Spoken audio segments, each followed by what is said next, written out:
জুলাই অভ্যুত্থানের পর শেখ হাসিনা যখন দিল্লিতে পালিয়ে গেলেন, জনগণের একটা তখন থেকে দাবি ছিল যে আওয়ামী লীগের বিচার হওয়া উচিত এবং দলগত আওয়ামী লীগেরও বিচার হওয়া উচিত। ইতিহাস থেকে যদি আমরা শিক্ষা নেই, আপনি দেখেন 16-17 বছর আওয়ামী লীগের দুঃশাসন, নিপীড়ন, নির্যাতন, হত্যা, মামলা, গুম, অপহরণ থেকে শুরু করে সে অবস্থা থেকে মুক্তি পাওয়ার জন্যই কিন্তু বাংলাদেশের লক্ষ কোটি মানুষ 24-এর গণ অভ্যুত্থানে ঝাঁপিয়ে পড়ে। 24-এর গণ অভ্যুত্থান আসলে গণতন্ত্রের প্রশ্নে এবং জবাবদিহিতার প্রশ্নে দল মত নির্বিশেষে সকলের অংশগ্রহণে এটা সম্পন্ন হয়েছে। এবং যেই সর্বশেষ যে তিনটি নির্বাচন 14, 18 এবং 24-এ একা একা আমি ডামি এবং রাতের অন্ধকারের যে নির্বাচন হয়েছে, সেই জায়গা থেকে দুঃশাসনের বিরুদ্ধে মানুষ এখানে এসে দাঁড়িয়েছে। বাংলাদেশের রাজনীতিতে আবারও আলোচনার কেন্দ্রবিন্দুতে এসেছে আওয়ামী লীগের ভবিষ্যৎ। কার্যক্রম নিষিদ্ধ থাকা দলটিকে শিগগিরই আন্তর্জাতিক অপরাধ ট্রাইব্যুনালে সংগঠন হিসেবে বিচারের মুখোমুখি করা হবে বলে ঘোষণা দিয়েছেন স্বরাষ্ট্রমন্ত্রী সালাউদ্দিন আহমেদ।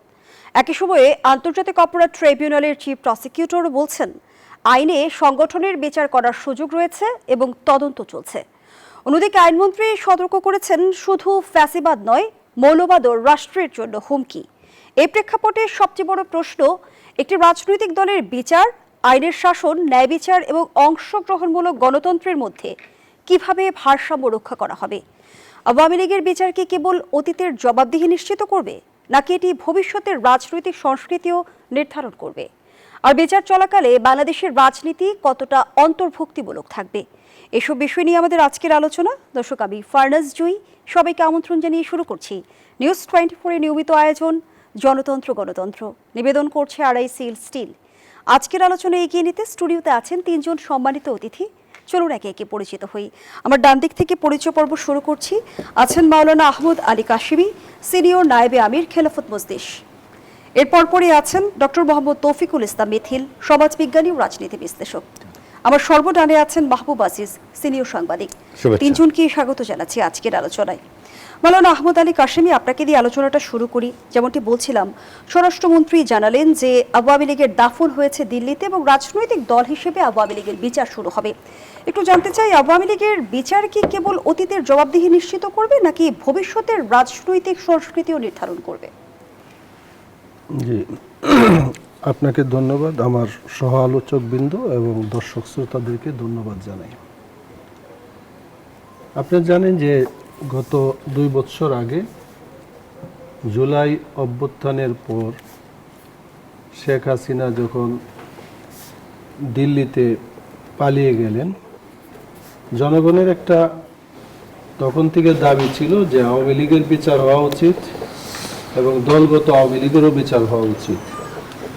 এটা আমি মনে করি যে আওয়ামী লীগ বিগত দিনে যে কাজগুলো করেছে, বিশেষভাবে জনগণকে তাদের ভোটাধিকার থেকে বঞ্চিত করে রেখেছে, জনগণের মৌলিক অধিকার থেকে জনগণ বঞ্চিত ছিল।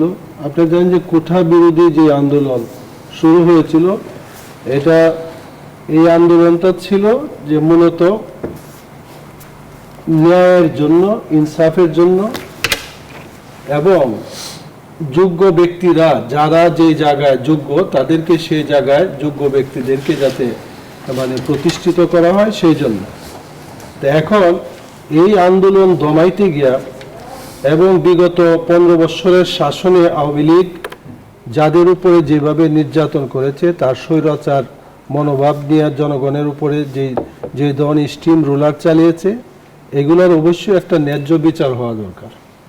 সেই ন্যায্য বিচারের দাবি জনগণ করে আসছে এবং যারা ক্ষমতাসীন, এখন ক্ষমতাসীনদের উপরে এটা নির্ভর করে তারা সেই বিচার ন্যায্যতার সাথে সেই বিচার কিভাবে এগিয়ে নেওয়া যাবে। তা আমি তো মনে করি যে তাদের এই বক্তব্য, এইটাকে আমরা পজিটিভ মনে করি এবং বিচারের ঊর্ধ্বে কাউকে আমরা মনে করি না। আওয়ামী লীগ তাদের প্রাপ্যটা যেন পায় এবং জনগণও যাতে জনগণের প্রাপ্যটা পায়, কেউ যাতে এখানে না হয়। আমি মনে করি যে একজন অপরাধীও সে অপরাধের থেকে বেশি যাতে তাকে অপরাধী করা না হয়, সেই ন্যায্যতার সাথে সেই বিচার এগিয়ে নিয়ে যাবে এই ন্যায় সরকার। বিচার নিশ্চিতের কথা বলছেন আপনি। অসংখ্য ধন্যবাদ জানাচ্ছি আপনাকে ডক্টর মাহবুব তৌফিকুল ইসলাম মিথিল। আওয়ামী লীগের সংগঠন হিসেবে বিচার বলতে আসলে আপনি কি বুঝেছেন? ধন্যবাদ আপনাকে এবং ধন্যবাদ সম্মানিত সহ আলোচকদের। আসলে হচ্ছে আপনি দেখেন ইতিহাস থেকে যদি আমরা শিক্ষা নেই, আপনি দেখেন সে ৭১-এ জাতি ঐক্যবদ্ধ হয়েছিল এবং গণ অভ্যুত্থানের পরবর্তী সময়ে আমরা স্বাধীনতা অর্জন করেছি ঐক্যবদ্ধ সংগ্রামের মাধ্যমেই কিন্তু সেটা হয়েছিল। তার পরবর্তীতে দেখেছি আমরা স্বৈরাচার সরকারের বিরুদ্ধে ৯০-এ ঐক্যবদ্ধভাবে জনগণের ঐক্যবদ্ধ আন্দোলনেই কিন্তু স্বৈরাচারের পতন হয়েছিল।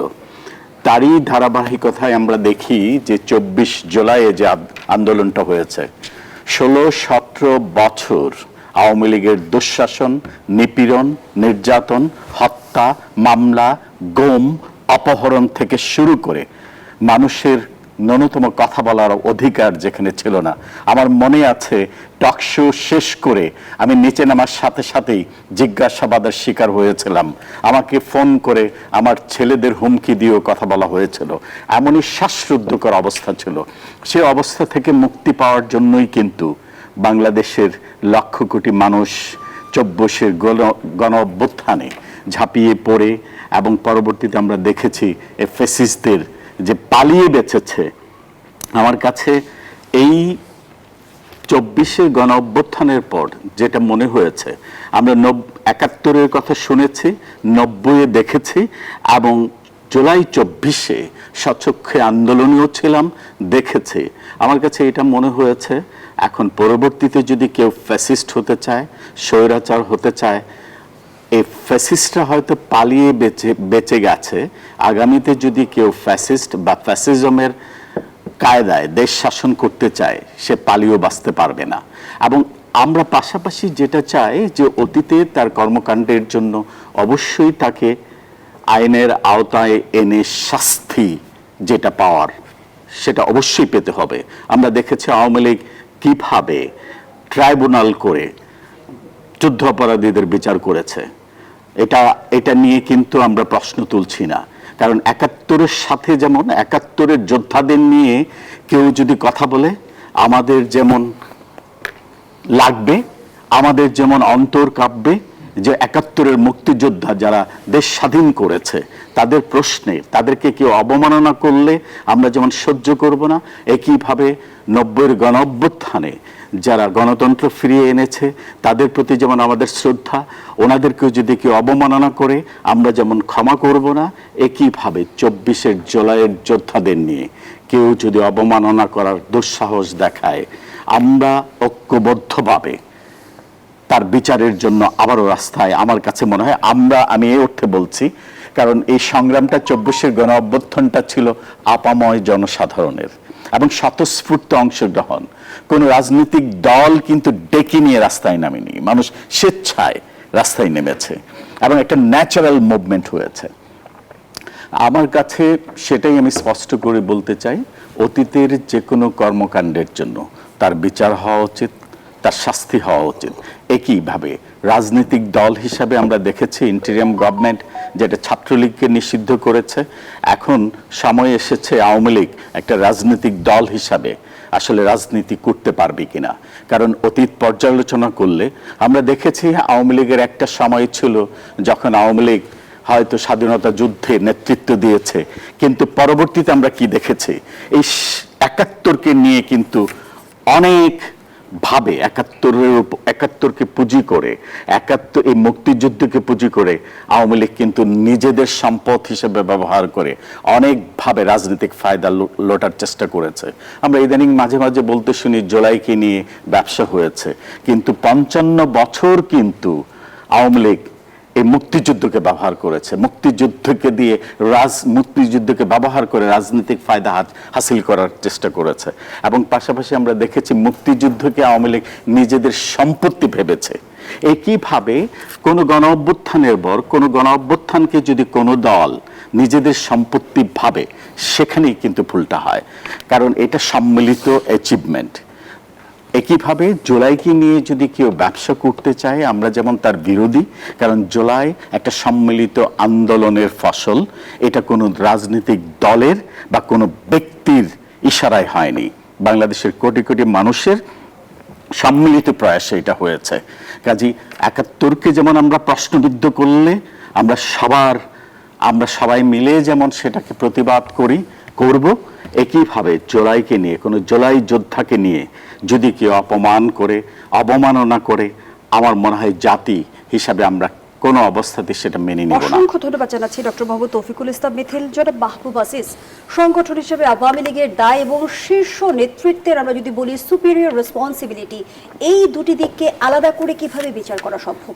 জি, ধন্যবাদ, শুভেচ্ছা সবাইকে। একেবারেই খুবই যুক্তিসঙ্গত কথা বলেছেন। আমি শুনছিলাম সহ আলোচকদের আলোচনা যে ২৪-এর গণ অভ্যুত্থান আসলে গণতন্ত্রের প্রশ্নে এবং জবাবদিহিতার প্রশ্নে দল মত নির্বিশেষে সকলের অংশগ্রহণে এটা সম্পন্ন হয়েছে, এবং যেই সর্বশেষ যে ৩টি নির্বাচন ১৪, ১৮ এবং ২৪-এ একা একা আমি ডামি এবং রাতের অন্ধকারের যে নির্বাচন হয়েছে, সেই জায়গা থেকে দুঃশাসনের বিরুদ্ধে মানুষ এখানে এসে দাঁড়িয়েছে, ফ্যাসিস্টের উপরে। ভাই আরেকটি কথা বলেছেন যে এই ফ্যাসিস্ট কায়দায় যদি দেশ শাসন করতে চায় অন্য কেউ, পরবর্তীতে কেউ, সেটি আর সম্ভব হবে না। এটাই ২৪-এর সবচেয়ে বড় শিক্ষা। তো এই পরিস্থিতিতে যখন আমরা দেখি যে দেশের স্বরাষ্ট্রমন্ত্রী বলছেন যে দিল্লিতে আওয়ামী লীগের রাজনীতি দাফন হয়ে গেছে, এটা তো সিদ্ধান্ত, রাজনৈতিক বক্তব্য নিশ্চয়ই, কিন্তু রাজনৈতিক বক্তব্য এক কথা, আর যদি সরকারিভাবে সিদ্ধান্ত জানিয়ে দেওয়া হয় তাহলে কিন্তু আইনের শাসনের অনুপস্থিতি দেখা দেবে। এই জায়গায় আমরা যেটি বলতে চাই যে আইনের শাসন সব সময় প্রয়োজন, এবং সেটা দল মত নির্বিশেষে সকলের জন্য একইভাবে। ২৪-এর গণ অভ্যুত্থানে যেই হত্যাকাণ্ড ঘটেছে সেটা অবশ্যই বিচার হতে হবে। সেখানে যারা দোষী, যারা দোষী তাদের প্রত্যেককে আইনের আওতায় অবশ্যই আনতে হবে, যেটা অন্তর্বর্তীকালীন সরকারের সময় কিছু ঘাটতি আমরা দেখতে পেয়েছি। একটি সংবাদ আপনাদের সকলের চোখে পড়েছে, ৩ জুলাই যে ৭১-এর বিরোধিতার দায় থেকে জামায়াতকে বাদ দিতে চেয়েছিল অন্তর্বর্তী সরকার। তাদের যে মুক্তিযুদ্ধ বিষয়ক উপদেষ্টা ছিলেন, তিনি সকলকে এড়িয়ে জাতীয় মুক্তিযোদ্ধা কাউন্সিলে তারা বলেছিল যে মুক্তিযুদ্ধের সংজ্ঞা থেকে যুদ্ধের বিরোধিতাকারী হিসেবে চিহ্নিত জামায়াতে ইসলামী, মুসলিম লীগ ও নিজামী ইসলামীর নাম বাদ দিতে চেয়েছিল এই সরকার, এবং তারা সেটা পাঠ্যপুস্তকে মুদ্রিত সংজ্ঞায় পরিবর্তন আনা হয়েছিল। ৯৬তম সভায় জামুকার মানে জাতীয় মুক্তিযোদ্ধা কাউন্সিলের ৯৬তম সভায় সকল মুক্তিযোদ্ধারা এটাকে প্রতিহত করেছিলেন। অর্থাৎ আপনি দেখুন, সরকারিভাবেই চেষ্টা হয়েছে অন্তর্বর্তীকালীন সরকারের সময় যাতে জামায়াতের নাম সেখান থেকে বাদ যায়। আপনি আজকে আওয়ামী লীগের বিচার করতে চাইছেন, অবশ্যই এটা খুবই যুক্তিসঙ্গত যে দল হিসেবে যদি তারা অপরাধী হয়ে থাকে তাহলে দল হিসেবে কি জামায়াতে ইসলামীর অপরাধের কোনো রকম প্রমাণের আর অপেক্ষা রাখে? ১৬ই ডিসেম্বর ১৯৭১-এ যে আত্মসমর্পণের দলিল, সেখানে স্পষ্ট লেখা আছে সিভিল আর্ম ফোর্সেস। তো সিভিল আর্ম ফোর্সেস মানে কি? জামায়াতে ইসলামী। ১৪ই ডিসেম্বর ১৯৭১ সালে যে ঘটনা তারা ঘটিয়েছে, সে তাদের যে এই শিবিরের প্রাক্তন যে সংগঠন ছাত্র সংঘের প্রধান আলী হাসান, মোহাম্মদ মুজাহিদ, এগুলো তো ঘটনা। সেই জামায়াতে ইসলামী এখন সংসদে প্রধান বিরোধী দল, তাহলে জামাতের বিচার হবে না রাজনৈতিক সংগঠন হিসেবে? আপনি যদি পিক অ্যান্ড চুজ হিসেবে বিচার করেন তাহলে সেটা অবশ্যই গণতন্ত্রের প্রশ্নে আপনি অন্তর্ভুক্তিমূলক সমাজ তৈরির ক্ষেত্রে কিন্তু অন্তরায় হয়ে থাকবে। আজকে জুলাই গণ অভ্যুত্থান অবশ্যই জাতির জন্য একটি অত্যন্ত স্মরণীয় এবং গুরুত্বপূর্ণ অধ্যায়। এই জাতির সাথে যারা প্রতারণা করেছে সে যে কোনো অর্থেই তাকে বিচারের আওতায় আসতে হবে। একই সাথে আপনি দেখুন, এখানে ১৪০০ থেকে ১৫০০ বা ২০০০ যদি মৃত্যুর ঘটনা ঘটে থাকে, মৃত্যু তো মৃত্যুই, সেটা একজন হোক আর ২০০০, কিন্তু সেটা নিজের দেশের মানুষ, আপনি নিজের দেশের মানুষকে মেরেছে। তো ৭০০ শিশু যে মারা গেল হামে, সেটা নিজের দেশের শিশু নয়? সেই বিষয়ে নিয়ে আপনি কোনো সরকারি বা বিরোধী দল উচ্চকণ্ঠ দেখছেন? কেন দেখছেন না? কৃতজ্ঞতাবশত? যেই কৃতজ্ঞতাবশত তারা নির্বাচনে আমি দামির নির্বাচনেরই অনুবর্তন কি আমরা দেখছি না? আমরা কি অন্তর্ভুক্তিমূলক নির্বাচন পেয়েছি? এই প্রশ্ন যদি করা হয় তখনই আমাকে বলা হবে বা আমাদেরকে বলা হবে আপনারা তো আওয়ামী লীগের দোসর, কারণ আপনারা আওয়ামী লীগকেও নির্বাচনে চাচ্ছেন। তো আওয়ামী লীগকে আপনি যতক্ষণ পর্যন্ত নির্বাচনে অযোগ্য ঘোষণা করতে পারবেন আইনি ভিত্তিতে, একদম নিরঙ্কুশ প্রমাণাদির ভিত্তিতে, ততক্ষণ পর্যন্ত অন্তর্বর্তীকালীন সরকার নিজেরা জুলাই সনদের মতো করে নিজেরাই তৈরি করে ফেললো যে না, এই সংগঠনকে নির্বাচনে অংশগ্রহণ করতে দেওয়া হবে না। যদি দেওয়া হতো তাহলে হয়তো বা জাতীয় পার্টিকে যেভাবে লাল কার্ড দিয়ে দিয়েছে জনগণ, ঠিক একইভাবে এই গণ অভ্যুত্থান সকলের চোখের সামনে টাটকা এবং তাজা, তারাও একটি লাল কার্ড দিত।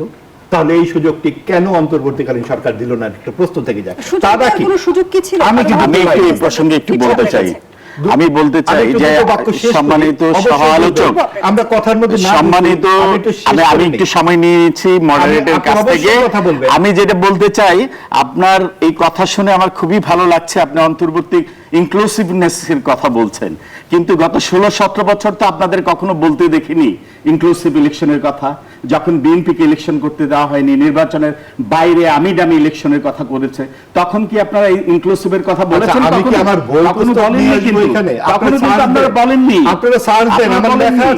এখন কেন আওয়ামী লীগের জন্য মায়াকান্না হচ্ছে? ইনক্লুসিভের কথা জাতীয় পার্টির জন্য মায়াকান্না হচ্ছে। জাতীয় পার্টির জন্য কেন মায়াকান্না হচ্ছে? যারা প্যাট গৃহপালিত বিরোধী দলের মতো কথা বলেছে। আমি শেষ জি, ধন্যবাদ জানাচ্ছি ডক্টর রফিকুল ইসলাম। আমার কথাটা হচ্ছে, আপনি মাহবুব আজিজ লিখে সার্চ দেন, আমরা একেবারে এইভাবে লিখেছি 24 নির্বাচনের আগে লেখা, বাকিদের কথা শোনা হবে না।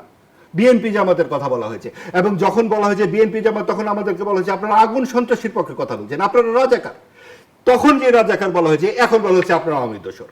আগামীতে যখন আবার বিএনপি সমস্যায় পড়বে, তখন আবার আওয়ামী লীগ এসে বলবে আপনারা রাজাকার। অর্থাৎ সমাজে বিভাজিত যে সংস্কৃতিটা, এক দল আরেক দলের পাশাপাশি বসতে চায় না, এটা আজকের থেকে নয়, সব সময়। হয়তো বা আজকে দেখুন আরেকটা নতুন পরিস্থিতি তৈরি হয়েছে, সময় আছে কিনা একটু বলতে পারবো? 1 মিনিটে শেষ করুন। আচ্ছা, সেটা হচ্ছে যে কালচারাল ফ্যাসিস্ট বলা হচ্ছে। আপনি কাদেরকে বলা হচ্ছে? যিনি মোস্তফা সরোয়ার ফারুকী, যিনি অস্ট্রেলিয়ায় বসে আছেন, তিনি এতই জনদরদী, এতই তিনি এই গণ অভ্যুত্থানের অন্যতম প্রধান নায়ক, কি করেছিলেন? অস্ট্রেলিয়ায় বসে কয়েকটি ফেসবুক স্ট্যাটাস দিয়েছিলেন। 12 থেকে 15 বছর 50 লক্ষ বিএনপির কর্মী নেতা এই ধান খেতে বসে, এখানে ওখানে বসে গুমের শিকার হয়ে এই আন্দোলন করেছেন আওয়ামী লীগের সাথে। আপনি দেখুন যে অন্তর্বর্তীকালীন সরকারের উপদেষ্টা হয়ে কারা বসলেন? যারা এই সমস্ত হালুয়া রুটি আওয়ামী লীগের সাথে খেয়েছেন, তারা বসে কিন্তু তখন বড় নেতা হয়ে গেলেন, এবং 110 কোটি টাকায় এই যে জাদুঘর তৈরি করলেন, একটি কোন রকম ভবন ছাড়া 110 কোটি টাকা কোথায় খরচ হলো? ড্রোন বিভিন্ন প্রদর্শনী এবং এমন কিছু প্রতিষ্ঠানকে তিনি কাজ দিয়েছেন যে একটি টেলিভিশন চ্যানেলের সাংবাদিক সেটা বের করতে গিয়ে দেখেছেন সেই প্রতিষ্ঠানের মূল কার্যালয় হচ্ছে একটা স্কুটার বানানোর দোকান। সেই স্কুটার বানানোর দোকানে তিনি সমস্ত কিছু এই ড্রোন আচার্য হয়ে বসে আছেন। কাজে এই যে ব্যাপারগুলো আপনি দেখুন, রাজনীতির সাথে এই গোষ্ঠী প্রীতি, স্বজন প্রীতি, এবং আপনি এই ভাই যেমন বললেন, ঠিক একইভাবে আপনি বলার সাথে সাথে কিন্তু আপনি আমাকে বিরোধী দলের আসনে বসিয়ে দিচ্ছেন। এইটা আমাদের রাজনৈতিক সংস্কৃতির ক্ষেত্রে সব সময়, এটা আওয়ামী লীগ যেমন করেছে, আওয়ামী লীগ 12 বছর দুঃশাসন করেছেন, আগামী 12 বছর যারা আছেন তাদেরকে এই দুঃশাসনের স্বীকৃতি দেওয়া হয়। যে দুঃশাসন আপনি তুলে ধরছেন জনাব মাহবুব আজিজ, যে বিভাজনের কথা আপনি বলছেন, আমরা জুলাইকে বিতর্কিত করার অপচেষ্টাও তো দেখছি। আমরা সামাজিক যোগাযোগ মাধ্যমে জুলাই সিডিআই লিখে পোস্ট করতে দেখছি, কারাই দুঃসাহস দেখাচ্ছে? এখন যারা জুলাই এই কথা বলছে তারা অবশ্যই খারাপ কাজ করছে, এবং সেটা নিশ্চয়ই একটা আইন কানুন আছে দেশে, সেটা তো আমি আপনি মিলে নিশ্চয়ই তাকে লাঠি দিয়ে পিটাবো না।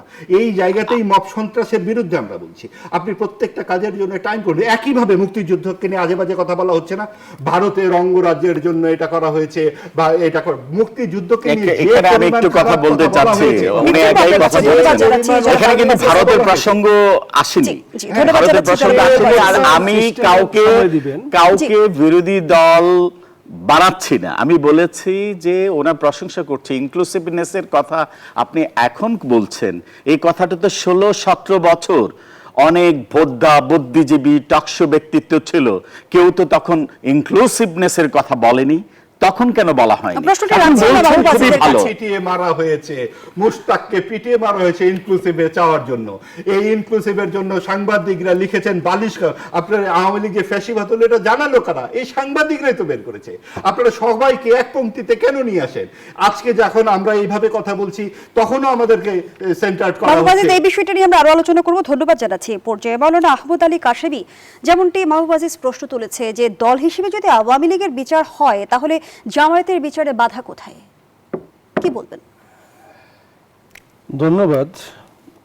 তো আপনি আশা করি যে যেহেতু সময়টা সীমিত, সবার প্রতি সময়ের দৃষ্টি আপনার, এটা আপনাকে করতে আমি হবে, বিবেচনায় রেখেছি, বলুন। ঠিক আছে। আমি এক নম্বর কথা হলো যে আপনাকে বলি, উনি প্রশ্ন তো করতেই পারেন যে আওয়ামী লীগকে যখন বিচার করা হবে জামাতকে বিচার করা হবে না কেন, ঠিক আছে, ওনার প্রশ্ন। তো এখন এই প্রশ্ন তো এই ৭১-এর পরে বছর তো অনেকগুলো চলে গেছে, ৫৫ বছর, তাই না? এই ৫৫ বছর চলে গেছে এবং সত্য মিথ্যা যাই না, মানে বিচারগুলা প্রশ্নবোধক অনেকগুলো বিচার হয়েছে এই দেশে। এই দেশে অনেকগুলো প্রশ্নবোধক বিচার হয়েছে যেগুলা এদেশের জনগণ, আমরা তো মনে হয় ৭১-এর বন্দনা সবচেয়ে যারা বেশি বাজাইছে, যারা ৭১-এর চেতনা বিক্রি করে এই সময় কাটাইছে, এখন তাদের সময়ে কিভাবে তারা জমাতের বিচার করে নাই। জমাতকে তো তারা জমাতের নিবন্ধন বাতিল করছে, জমাতকে বিভিন্নভাবে করছে, জমাতের নিবন্ধন বাতিল করেও তারা শেষ করতে পারে নাই। হ্যাঁ, তো এইগুলো তো ওরা করছে, যাওয়ার আগে তো জমাতের নিবন্ধন বাতিল করে গেছে, এগুলো তো তারা করছে। তো এখন একটা হয় কি, আমি যেটা চিনি, আমার কথা কেউ কিছু মনে করেন, যেটা আমরা বুঝি আর কি, যে প্রত্যেকেই কিন্তু বাংলাদেশ আওয়ামী লীগ এই দেশে ইন করার কোনো না কোনো ছিদ্র তারা তালাশ করতেছে এবং সেই ছিদ্রগুলো এইভাবে আসবে, এমনভাবে পক্ষে কথা বলবে যে আওয়ামী লীগের বিপক্ষেই কথা বলা হচ্ছে, কিন্তু ছোট্ট একটু ছিদ্র এখানে তৈরি করা হবে যে ছিদ্র দিয়ে তাদেরকে ঢোকানো যায়। আর আরেকটা কথা আমি বলি যে দেখেন, এই আওয়ামী লীগ যে দীর্ঘদিন পর্যন্ত স্বৈরাচারী কায়দায় দেশ পরিচালনা করছে, যেটা আমরা অনেকে বলছি, এবং জনগণ তাদের উপরে এতটাই বিরক্ত হয়েছে এবং জনগণ তাদেরকে, যেটা আপনারা 5ই আগস্ট 2024-এ দেখছেন কিভাবে তাদেরকে প্রতিহত করছে জনগণ, যে বুলেট দিয়েও আর তাদেরকে ফিরানো যাচ্ছে না। হ্যাঁ, এবং তাদের অফিসাররাই বলতেছে যে স্যার, বুলেট দিয়ে যেটাকে মারি ওইটাই যায়, কিন্তু পাশেরটা কিন্তু দৌড়ায় না। তো এরকম একটা অবস্থায়, এই অবস্থা এত বছরের 15 বছরের শাসক এমন একটা অবস্থাতে পড়তে হয়েছে, এটার কারণটা কি? যে জনগণের, সত্যিকারের জনগণের অধিকারে তারা বিশ্বাসী ছিল না, জনগণের অধিকার, একটা ভোটের অধিকার, এটা তারা দেয় নাই। হ্যাঁ, তারা দুর্নীতিগ্রস্ত উন্নয়ন করছে, 1000 কোটি টাকা লুটপাট কইরা, হ্যাঁ, অল্প কিছু টাকার তারা উন্নয়ন দেখাইছে, এগুলো তারা করছে। তো এখন এই যে প্রশ্ন যে বিচার করব, গালাগালি করব, ৭১-এর চেতনা বিক্রি করে চলছে, আমরা চাই না যে 24-এরও চেতনা বিক্রি হোক। 24 এটাকে স্মরণ রাখতে হবে, সকল শাসকদের স্মরণ থাকতে হবে যে জনগণের মতের বিরুদ্ধে দেশ পরিচালনা করিয়া সর্বশেষ তক তারা দেশে আর টিকতে পারে না, এটা মনে রাখতে হবে। ইতিহাসে এটা সবার লিখিত রাখতে হবে যে জনগণ একদিন এইটা আগুনকে যতই তুমি গুছায় করে রাখো, এই আগুন কিন্তু একজন জ্বলে উঠবে। এই বিস্ফোরণ তো একদিনে হয়ে যায় না, এই বিস্ফোরণ একদিনে হয়ে যায় না। এখন যখন হয়ে গেছে এইটার, এখন আবার আমি মনে করি যে আওয়ামী লীগ তার বিচারের পরে রাজনীতি, জমাতও তো এতদিন পর্যন্ত বিভিন্নভাবে, হ্যাঁ, তাদেরকে কুণ্ঠাসা করা হয়েছে, বিচারের নামে করা হোক, আমি বিচারের বিরোধিতা করতেছি না, কিন্তু তাদেরকে যথেষ্ট কুণ্ঠাসা করা হয়েছে। তারা প্রকাশ্যে রাজনীতি, কোনো সভা সমাবেশ তারা করতে পারে না। এবং আওয়ামী লীগ এই দেশের এই বৃহৎ রাজনৈতিক দল দুইটা, আওয়ামী লীগের সাথেও কোনো সময় ছিল জামাত, আর বিএনপির সাথেও কোনো ছিল জমাত। কিন্তু জনাব মাওলানা আহমদ আলী কাশেমী, বর্তমান বাস্তবতায় অন্তর্ভুক্তিমূলক যে রাজনীতির কথা আমরা শুনি বা বলি, সেটি এই অন্তর্ভুক্তি করতে হলে কি আমাকে আওয়ামী লীগকে ডেকে আনতে হবে? এই অন্তর্ভুক্তি করার জন্য কি আওয়ামী? আবার আমন্ত্রণ, দেখছেন নিউজ 24 এর নিয়মিত আয়োজন জনতন্ত্র গণতন্ত্র, নিবেদন করছে RICL's টিম। আমরা আবারও ফিরছি আলোচনায়। মাওলানা আহমদ আলী কাশেমী, যে প্রশ্নটি রেখে বিরতিতে গিয়েছিলাম, বর্তমান বাস্তবতায় অন্তর্ভুক্তিমূলক রাজনীতি কিভাবে নিশ্চিত হবে? অন্তর্ভুক্তিমূলক রাজনীতি বলতে আপনি কি বোঝাচ্ছেন, একটু আমাকে বলবেন? কি বুঝতে, অন্তর্ভুক্তি কি বোঝান? অন্তর্ভুক্তিমূলক রাজনীতি বলতে আমরা যেমনটি রাজনীতিবিদদের বিভিন্ন আমি সময় তো বলি, বলতে আমি শুনি, তোকে এবং মনে করি প্রধানমন্ত্রী যে গতকাল, আমি একটু যুক্ত করি, দেশে প্রধানমন্ত্রী গতকাল আমি বলি বলেছেন যে আগে পরে জাতিকে দ্বিধা বিভক্ত করে দেশকে এগিয়ে নিতে চাই না। একটা ভালো কথা, অবশ্যই জাতিকে দ্বিধা বিভক্ত করে দেশকে এগিয়ে নেওয়া যায় না। এটা তো একটা আমরা দেখছি যে যারা জাতিকে দ্বিধা বিভক্ত করিয়া দীর্ঘদিন দেশ পরিচালনা করছেন শেষ পর্যন্ত তারা ব্যর্থ হয়েছে। এটা তো আমরা ওনার এই কথাটাতে অবশ্যই এটা সাপোর্ট করি। এখন জাতির ঐক্য দরকার। শুনেন, দেশকে যদি আমরা অ্যাডভান্স করতে চাই, এগিয়ে নিতে যাই, তাহলে সকল দলেরই আমাদের কিছু কিছু ক্ষেত্রে ঐক্যমত আমাদের অবশ্যই তৈরি করতে হবে।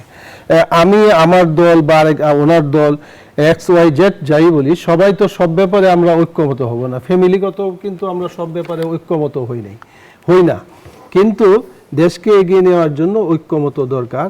এবং দেশের জন্য যারা কাজ করতেছে এরকম সকল দলকেই সকল রাজনৈতিক ক্ষেত্রে আর কি তাদের কর্মসূচি পালন, আপনার এই কথার অর্থ বলি যে তাদের কর্মসূচি পালন, তাদের বক্তব্য দেওয়ার, তাদের যৌক্তিক বক্তব্যকে আমাদের গ্রহণ করার, এবং প্রতিনিধিত্বশীল অনেক দল জাতীয় সংসদে আছে, তাদেরও সেখানে সংসদে তারা তাদের বক্তব্য দেন। এবং আমি দেখছি যে মাননীয় বর্তমান এখন পর্যন্ত আমার একটা অবজার্ভ যে আমি দেখতেছি যে বিরোধী দল বা সরকারি দল বা যে কোনো দলকেই মাননীয় স্পিকার এবং ডেপুটি স্পিকার তারা অত্যন্ত সুন্দরভাবে সেটা ডিল করতে পারতেছেন। সামনে এটা আমরা আরো ভালোভাবে আশা করি। সুতরাং আমাদের এই সবাইকে এই সকলের রাজনৈতিক বক্তব্য দেওয়ার, তাদের কর্মসূচি পালন করার এবং এইগুলাকে বাদ দেওয়া না, এগুলা হইলে অন্তর্ভুক্তি রাজনীতিতে আমার সমান সুযোগ নিশ্চিত, সেটা তো অবশ্যই সরকার করবে, যারা সরকারি দলে আছে তাদের দায়িত্ব। ধন্যবাদ। ডক্টর মোহাম্মদ তৌফিকুল ইসলাম মিথিল, চিফ প্রসিকিউটর যেমনটি জানিয়েছেন নিজেদের করা আইনে আওয়ামী লীগের বিচার হবে, কিন্তু এখানে সবচেয়ে বড় যে প্রশ্নটি সামনে আসে যে বিচার প্রক্রিয়াকে রাজনৈতিক প্রতিহিংসার অভিযোগ থেকে মুক্ত রাখতে আসলে কি ধরনের স্বচ্ছতা এবং আন্তর্জাতিক মানদণ্ড অনুসরণ করা জরুরি? আপনি দেখেন গতকাল জুলাই যোদ্ধা এবং শহীদদের স্মরণ সভায় প্রধানমন্ত্রী তারেক রহমান স্পষ্টতই বলেছেন আমরা বিচার চাই, কিন্তু আমরা কোনো প্রতিশোধ নিতে চাই না। পাশাপাশি জাতীয় ঐক্যের কথা বলেছেন।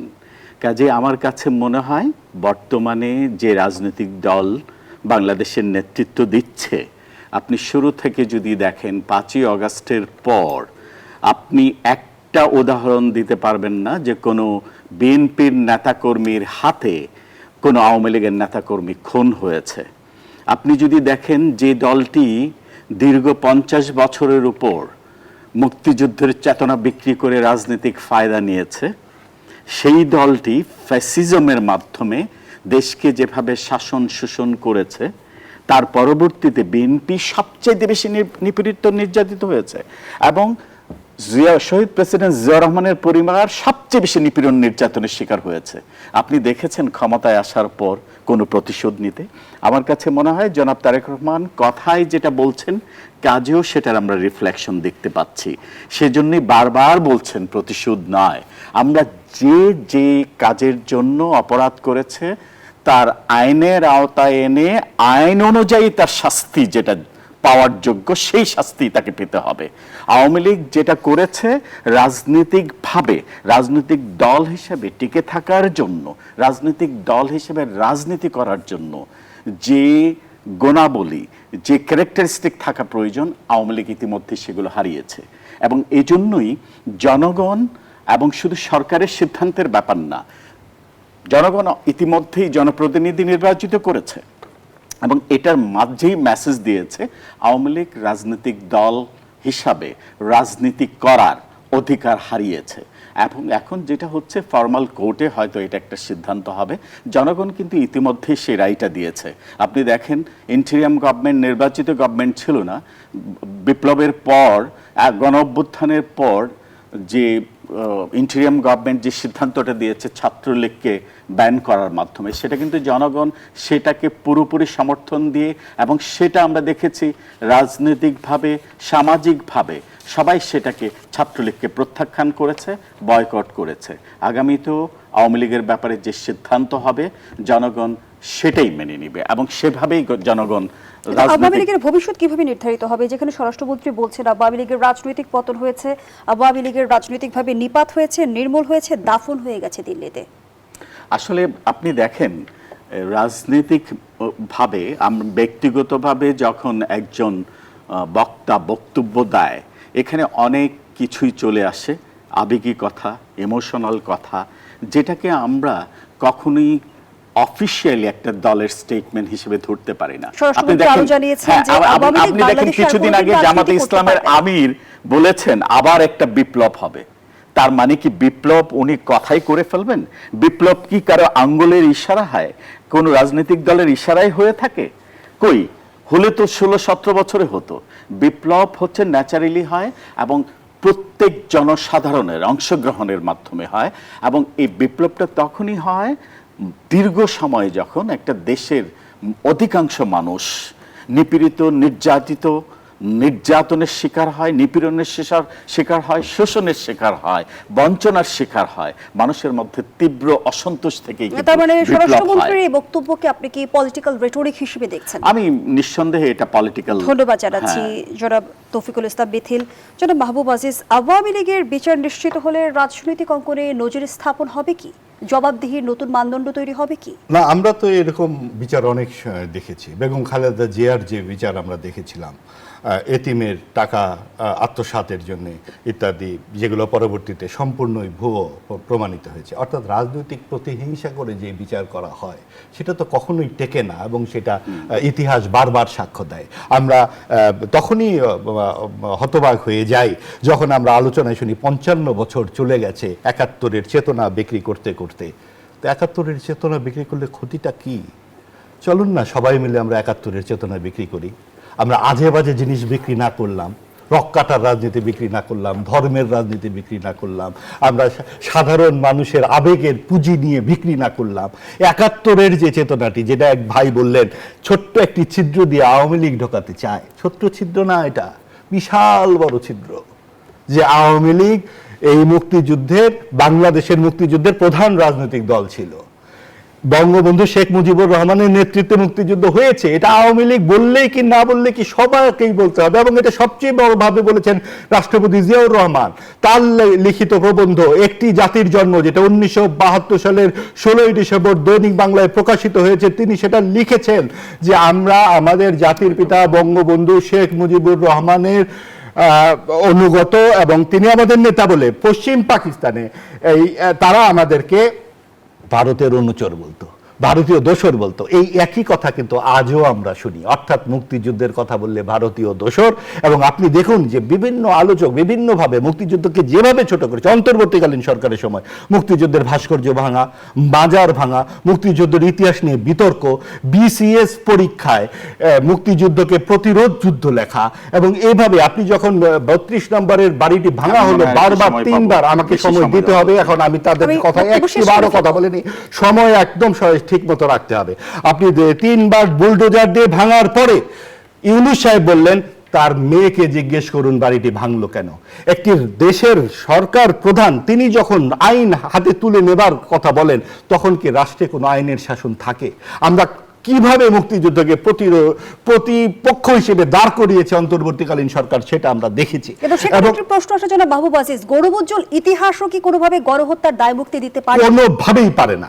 আওয়ামী লীগের দোষ আছে। আওয়ামী লীগ 17 বছর যেভাবে গণতন্ত্রকে হত্যা করেছে, মুক্তিযুদ্ধকে বহিরঙ্গটাকে তারা ব্যবহার করেছে, অন্তরঙ্গটাকে ব্যবহার করেনি। মুক্তিযুদ্ধের মূল যে স্তম্ভ আপনার ধর্ম নিরপেক্ষতা, তারা কি চর্চা করেছে? তারা কি সাম্প্রদায়িক শক্তিকে উস্কানি দিয়ে কওমি জননী হয়নি? তারা কি গণতন্ত্রের চর্চা করেছে? তারা কি সমাজতন্ত্রের চর্চা করেছে? তারা তো একটি চর্চাও করেনি। কাজেই আওয়ামী লীগের ব্যর্থতার জন্য মুক্তিযুদ্ধ তো ব্যর্থ হতে পারে না। আপনি যেই মুক্তিযুদ্ধের চেতনার কথা বলা হয়, তার সবচেয়ে বড় আকর গ্রন্থ রাষ্ট্রপতি জিয়াউর রহমানের সময় 15 খণ্ড মুক্তিযুদ্ধের দলিল তার সময়ে লিখিত হয়েছে, এবং সেখানে বঙ্গবন্ধু সহ সকলের কথা অনুপঙ্খভাবে লেখা আছে। আমরা এত যে হত্যার বিচার চাই, আমরা 15ই আগস্টের এই 22 জন মানুষের যে হত্যা, নির্মমভাবে হত্যা, 8 বছরের শিশু সহ, সেইটি কি অমানবিক নয়? আপনি নভেম্বর মাসের যে জেল হত্যা, সেটি কি নির্মম নয়? 21শে আগস্টের হত্যা, সেটি কি নির্মম নয়? থামতে বলেছেন, আমি শেষ করলাম বাক্যটি। যেটা আসলে আমার সম্মানিত সহ আলোচক, আমি বলবো যে এটা বুঝতে পারার ব্যর্থতা।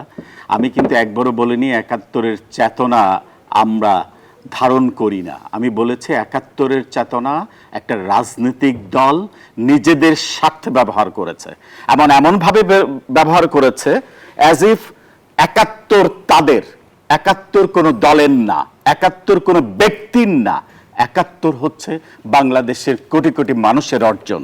একইভাবে আমরা বলতে চাই জুলাই কোনো দলের না, জুলাই কোনো ব্যক্তির না, বাংলাদেশের কোটি কোটি মানুষের কিন্তু অর্জন। ডক্টর মোহাম্মদ তৌফিকুল ইসলাম মিথিল, সেই চেতনা বিক্রির প্রতিযোগিতা থেমেছে কি? প্রশ্নটি রাখছি, বিরতির পর ফিরছি। দর্শক, গণতন্ত্রের এ পর্যায়ে আবারও বিরতি নিচ্ছে, সাথেই থাকুন। ফিরে এলাম, দেখছেন গণতন্ত্র নিবেদন করছে আড়াইসিএল স্টিল। আমরা আবারও ফিরছি আলোচনায়। ডক্টর তৌফিকুল ইসলাম মিথিল, যে প্রশ্নটি রেখে বিরতিতে গিয়েছিলাম, চেতনা বিক্রির প্রতিযোগিতা থেমেছে কি? চেতনা বিক্রির প্রতিযোগিতা সত্যিকার অর্থে এখনো থামেনি বিধায়ী কিন্তু আমরা ইতিহাস নিয়ে কথা বলছি।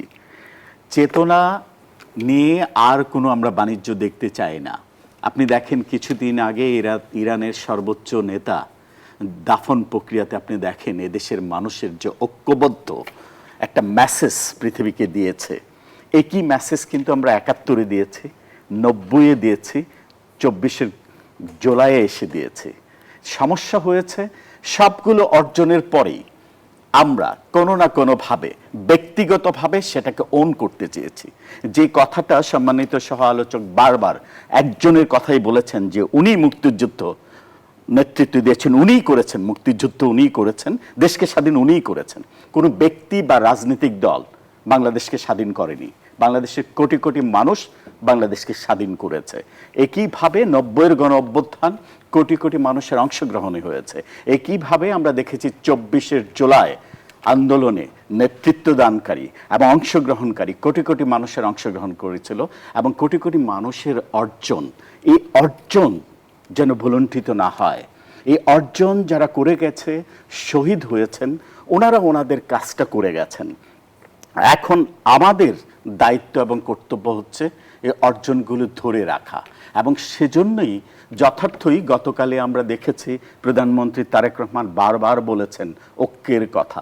আমরা জাতিকে আগের মতো দ্বিধাবিভক্তি দেখতে চাই না, ধন্যবাদ জানাচ্ছি ডক্টর মোহাম্মদ তৌফিকুল ইসলাম মিথিল, অসংখ্য ধন্যবাদ জানাচ্ছি। মাওলানা আহমদ আলী কাশেমি, বিএনপি মহাসচিব মির্জা ফখরুল ইসলাম আলমগীর বলেছেন জামায়াতে ইসলামী গণতান্ত্রিক রাজনৈতিক দল নয়, বরং একটি নির্দিষ্ট লক্ষ্য নিয়ে পরিচালিত রেজিমেন্টের দল। একটু জানতে চাই যে ধর্মীয় মূল্যবোধের ভিত্তিতে রাজনীতি করা এবং ধর্মকে রাজনৈতিকভাবে ব্যবহার করা, এই দুইয়ের মধ্যে পার্থক্য কি? আপনি মির্জা ফখরুল ইসলাম আলমগীরকে বললেন কি জামাত ইসলাম কোনো রাজনৈতিক দল নয়, এটা কি? তিনি বলেছেন যে গণতান্ত্রিক রাজনৈতিক দল নয়, বরং একটি নির্দিষ্ট লক্ষ্য নিয়ে পরিচালিত রেজিমেন্ট। এই কথাটা আমি মির্জা ফখরুল ইসলাম সাহেবের মতো এত বড় রাজনৈতিক দলের একজন মহাসচিবের এটা কিভাবে বললেন আমি জানি না। কারণ যদি গণতান্ত্রিক দল না হইতো ওনারা নির্বাচন করছেন কিসের ভিত্তিতে? গণতান্ত্রিক রাজনৈতিক দল বলেই তো নির্বাচন করছেন, তো এই পদ্ধতিতে তো ওনারা নির্বাচন করছে। কিন্তু ধর্মভিত্তিক দল মানে কি অগণতান্ত্রিক দল? ধর্মভিত্তিক দল অগণতান্ত্রিক দল হবে কেন? শোনেন, এই আমার এক ভাই বলে ফেলছে যে রাজনীতিতে ধর্মের ব্যাপারে এটা অনেকের অ্যালার্জি থাকতে পারে। আমরা তো মনে করি ধর্ম মানুষকে ন্যায় ইনসাফের শিক্ষা দেয়। ন্যায় ইনসাফের শিক্ষা যেখানে থাকবে না সেখানেই তো বেইনসাফি হবে। সুতরাং ধর্ম সাথে থাকলে আপনি ভালো থাকবেন।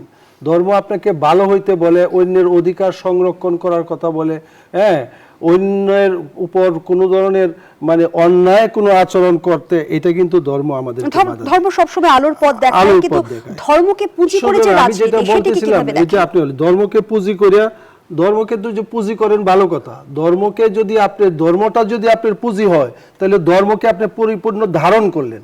পরিপূর্ণ ধারণ করা অর্থই তো আপনি ভালো থাকবেন, আপনি ভালো রাখবেন, ভালো বলবেন। হ্যাঁ, ধর্ম যদি সম্পূর্ণ ধর্ম যদি ধারণ করেন আর ধর্মীয় লিবাস ধারণ করলেন কিন্তু আসলে ধর্মকে পরিপূর্ণ ধারণ করলেন, সেটা হলো ভিন্ন কথা, তাই না? আমি বলতে চেয়েছিলাম এই আগের কথা, আপনি যে আওয়ামী লীগের ভবিষ্যৎ কি এটা বলি আমি এটা শেষ করে ফেলবো আমার কথা। সেটা হলো বিএনপি যেভাবে দেশ পরিচালনা করবে সেইভাবেই আওয়ামী লীগের ভবিষ্যৎ নির্ধারিত হবে, এটা আমি মনে করি। আওয়ামী লীগ তার সময়ে খুদকুড়া খাওয়ায়া তারা অনেক বুদ্ধিজীবীকে এই দেশে লালন পালন করে গেছে। এরা কিন্তু এগুলো ভুলে যায়নি। আওয়ামী লীগের সাথে সেই প্রেম এবং ভালোবাসা ঠিকই তারা আছে, কিন্তু এইটাই বলতেছিলাম যে এই ছিদ্র দিয়েই কিন্তু আবার আওয়ামী লীগ প্রবেশ করবে কিনা এটা লক্ষ্য রাখতে হবে। সুতরাং তারাই হলো ভয়ঙ্কর, এই দেশকে একসময় আওয়ামী লীগকে তারাই স্বৈরাচার বানাইছে, হ্যাঁ, এবং আবার নতুন করে আওয়ামী লীগকে তারা প্রতিষ্ঠিত করার চেষ্টা করবে।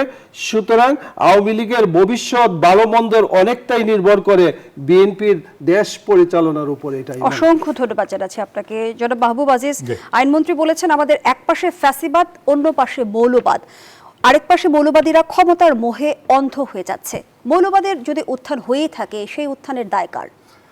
আসলে দেখুন, এই মৌলবাদের উত্থানের জন্যই তো দ্বিজাতি তত্ত্বের ভিত্তিতে পাকিস্তান এবং ভারতের যে তৈরি, এবং তখন 40-এর যে লাহোর প্রস্তাব, যেই জায়গায় সংখ্যাগরিষ্ঠ মুসলিমরা ছিল তাদেরকেই স্বাধীন হবার কথা ছিল, তখন কিন্তু সেটা হয়নি। জামাত ইসলামী তখন সেটা বিরোধিতা করেছিল। এবং এইটা এখন দেখবেন যে 47 খুব বলা হয়, 40-এ যায় না। আপনি দেখবেন এখন বলা হচ্ছে যে 71 দলের না, 71 ব্যক্তির না, নিশ্চয়ই না, এটা জাতির যুদ্ধ। কিন্তু 71 আর 24 কি এক? একটা জাতির বিরুদ্ধে যে যুদ্ধ হলো, আপনার 23 বছরের সংগ্রাম। আপনি একটা বক্তৃতার কথাই ধরুন না, 7ই মার্চের যে বক্তৃতায় লক্ষ লক্ষ মানুষের বক্তৃতা, এই বঙ্গবন্ধুর এই বক্তৃতা আপনি অস্বীকার করবেন? একটা জাতিকে উদ্দীপ্ত করবার জায়গায় সেখানে আপনি বঙ্গবন্ধু এভিনিউর নাম আপনি ওসমান হাদির নাম দিয়ে দেবেন, এবং আপনি সেটা তাকে স্থানান্তরিত করতে পারবেন? আমরা বারবার যে জিয়াউর রহমান সাহেবের কথা বলছি, মুক্তিযুদ্ধের ঘোষক, তারই লেখা জাতির জন্ম, সেখানেই তো তিনি বঙ্গবন্ধুর কথা বলেছেন। কাজে এই কথা তো আমার নয়, আমি দাবি করছি না, এটা বাংলাদেশের ইতিহাস 15 খণ্ড মুক্তিযুদ্ধের দলিল, জিয়াউর রহমানের সময় সম্পাদিত, সেখানে পরিষ্কারভাবে লেখা আছে। এবং আছে বলেই 4 তারিখ নভেম্বর মাস 1975-এ 4 জন নেতাকে মেরে ফেলতে হয়, রাষ্ট্রের হেফাজতে থাকে, যে সেইখানে গিয়ে রাষ্ট্র তাকে মেরে ফেলছে। কেন মেরে ফেলতে হচ্ছে? এই আদর্শকে কেন মারতে হয়েছে? এই জায়গাগুলোতে এই ভাইকথিত সেই ছিদ্র আছে, আসলেই ছিদ্র আছে। কাজেই আমরা যখন এই বিষয়গুলো আনবো, একটা জায়গায় আরেকটাকে প্রতিস্থাপন করতে পারি না। 24-এর গণ অভ্যুত্থান যেই কারণে হয়েছে সেটা আমাদেরকে অবশ্যই আয়নার সামনে দাঁড়িয়ে দেখতে হবে।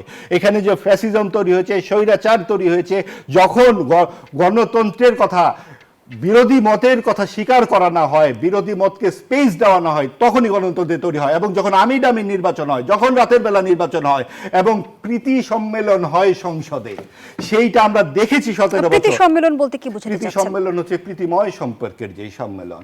আপনি এইবারের যে বিরোধী দল, তারা কি এই বর্তমান সরকারি দলকে কোনো উপযুক্ত প্রশ্ন করতে পেরেছে? তারা কি জবাবদিহিতা আওতায় আনতে পেরেছে? এই 700 শিশুর জীবনের কোনো মানে নাই? তারা কোনো এইসব নিয়ে কথা বলেছে? তাদেরকে তো আমরা ওয়াশিং মেশিন নিয়ে কথা বলতে দেখি, তাদেরকে তো আমরা নানান রকম এটা চাই ওটা চাই নিয়ে কথা বলতে দেখি।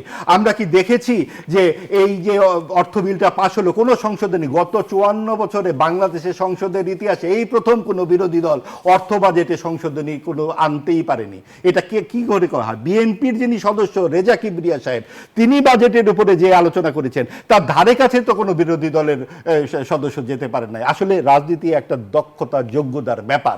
আপনি বিএনপিকে যদি এভাবে আপনি বিরোধীহীন হিসেবে এগিয়ে দেন, ধন্যবাদ জানাচ্ছি জনাব মাহবুব আজিজ। ডক্টর মোহাম্মদ তৌফিকুল ইসলাম মিথিল, এক লাইনে উত্তরটি নিতে চাই, বিরোধী দলের কি সক্ষমতার ঘাটতি নাকি সরকারের প্রতি নমনীয়? উনি আসলে আমি যদি কনক্লুশনে বলতে চাই যে সত্যিকার অর্থে আমার সম্মানিত সহ আলোচকের আমি এক্সাক্ট মেসেজ পাচ্ছি না। উনি কখনো বিএনপির প্রশংসা করছেন, বিএনপিকে নিয়ে উচ্ছ্বসিত প্রশংসা করছেন, আবার বিএনপির নেতৃত্বাধীন যে সরকার আছে এখানে পার্লামেন্টে বিরোধী দল কথা বলার স্পেস পাচ্ছে না। উনি যে 700 শিশুর কথা বলছেন, এটার দায়ভার কিন্তু বর্তমান সরকারের না।